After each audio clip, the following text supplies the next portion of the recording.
in the country in the midst of Beagle mania. About 4,000 Beagles are in need of homes after the shutdown, though, of a Virginia breeding facility. The Humane Society walked out with the first rescue dog about a month ago. These dogs were destined to be used for research, testing, and experiments.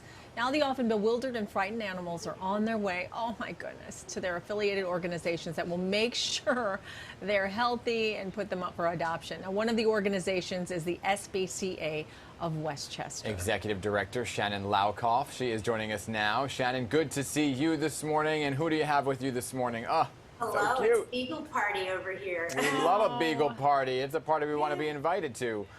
Exactly. So Shannon, we have two of the 10 Beagles are with us right here. Okay, well, they look great. They look like they're in good spirits in your care, right? So these dogs are at a facility called in Vigo. Federal inspectors, though, they found dozens of these animal care violations. All came up after PETA did some kind of undercover investigation. There were some really bad allegations. What was going on here? Yeah, exactly. We know that they were shut down by a federal judge for many violations. They had been mistreated. Several had been suffering, and it's now that we know them, it's awful to think about them being sold off to medical research facilities for animal testing.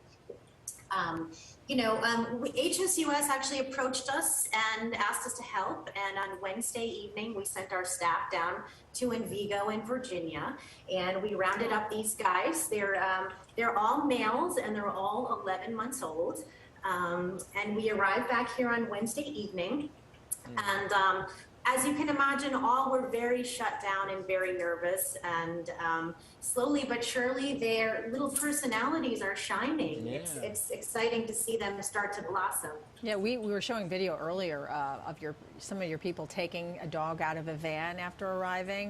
I mean, these dogs, they didn't know what it was like to play with people or be held. It must be so surprising. I mean, they've never really had chances to be dogs, you know, and it's been really nice to see them start to enjoy some of the simple pleasures in life, like they had never actually tried canned dog food or dog treats or little pieces of cheese and hot dogs. We have some little food puzzles here for them now with cream cheese in them and peanut butter, and they're really just starting to live life and be dogs. They have such kind faces. Oh, my dog loves the Kong with the peanut butter. How long do you think, though, Shannon, that it will take dogs to adapt to not only be in your facility, but then to make the transition to living in somebody's home? Well, that's a good question. You know, right now we're just going to keep their worlds pretty small for the next few days and few weeks, and just gradually introduce them to new people and new surroundings. Today our trainers are actually going to try to put collars on them and introduce them to some leashes and see if we can get them to take a few steps outside. We know that they've never been on grass before, so that'll be a great sight to see, is just romping around in the yards and just, loving life. Yeah. So what should people that want to adopt these dogs, what should they know about them and being an owner of a dog that's been through so much trauma so early on? Yeah, I mean, they're going to need a lot of TLC. We think they're very bonded with other dogs. That's all they've really ever known in their lives. So going to homes with other dogs that are maybe a little bit more confident, that can kind of show them the ropes. They're all going to need to be house trained and pretty much taught how to, hi buddy, how to house manners and what not to chew and when it's okay to jump on a couch or not. So it's almost like having a tiny puppy and really starting from the beginning and just going slow, but a lot of TLC. Yeah, I mean, you could come over to teach my 6-year-old Bella when to not jump on the couch. She still doesn't know.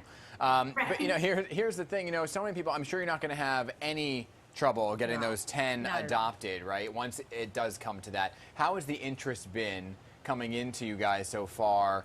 And how do you plan to open the floodgates for the adoption process?